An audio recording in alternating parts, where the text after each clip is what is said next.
Since 2017, the farming meta in Bloons TD 6 has been a solved problem. Build banana farms. Sure, boat farming has its moments on water maps, but for years the land maps have been completely dominated by the classic farm paths.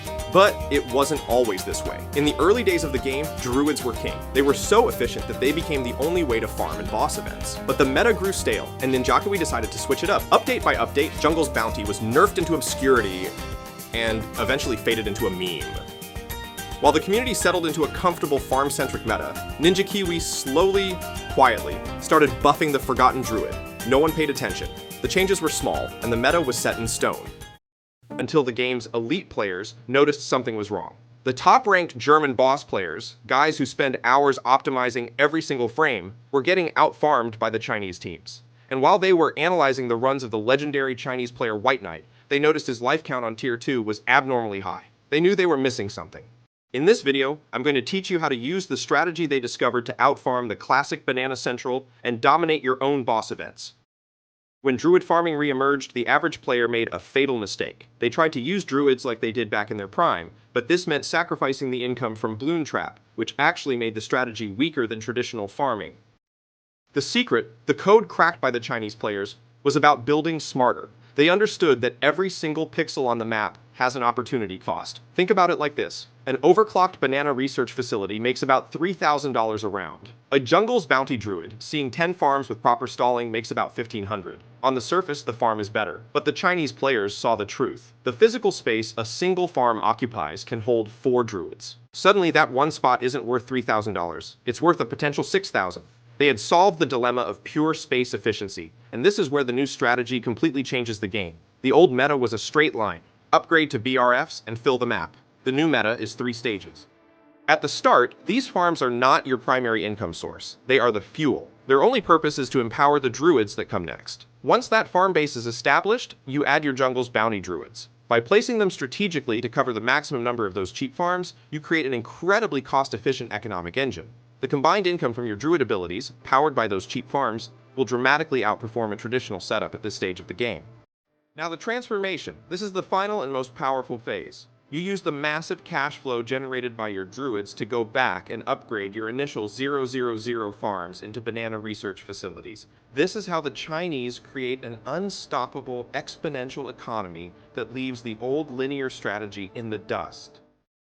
But there's one final technique that allowed the Germans to finally surpass the Chinese players: proper stalling. See, the jungle's bounty ability works on a simple 58.2 second cooldown. It doesn't care about rounds. The average player lets rounds fly by, which means they get less than 1 ability use per round. This is a massive mistake. The Germans knew the secret is to make each round last as long as possible, using towers like Downdraft or Moab Shove, stretching a round's length by 20 seconds or more. While that round is stalled, their Druids are still activating their abilities like clockwork. Getting 1 extra ability use every few rounds doesn't sound like much. But when you have 40 Druids on the field, it's a colossal surge of income that round-based farms simply cannot compete with. So let's look at an example. Say you're starting with $400,000 on round 61. Pretty realistic after a tier 2 boss. Your first move is to build a temple with a $25,000 support sacrifice to get that 20% discount. Build as much as you can in its range, then sell it. This is worth doing anytime you have over $350,000. It is better to keep the temple, but it makes stalling much harder, as its attacks can kill the Bloons you're trying to stall. Now that we've gotten everything that we can afford, we will start building from the left to the right, preliminarily placing the farms and anticipating spots to place Druids.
Once the map is full, upgrade your farms and keep farming. It's often best to leave a few spots open for overclocks.